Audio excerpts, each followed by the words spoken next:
Totalist groups, like cults or extremist movements, don't recruit by revealing their true intentions. Instead, they follow a slow, calculated process that begins with propaganda. Their early messaging appears harmless and even uplifting. Therapy, self-help, community activism, or creative projects.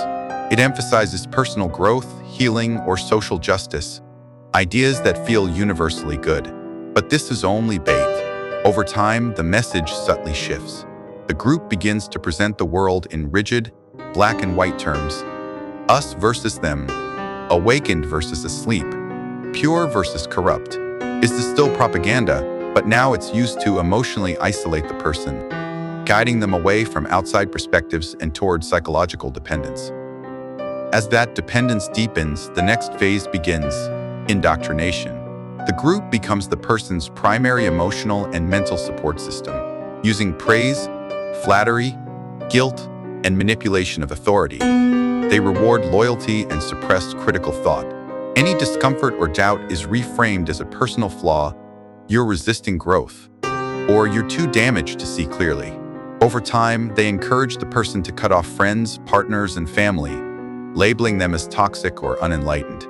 Eventually, the group feels like the only place that truly understands them, the only source of safety, truth, and love. This tactic is especially powerful during life's vulnerable moments: a breakup, a move, a loss, or a crisis of identity. In these moments, people seek meaning, connection, and direction, and totalist groups offer all three, but only on their terms. The transformation is gradual. Propaganda plants the seed. Indoctrination builds the cage.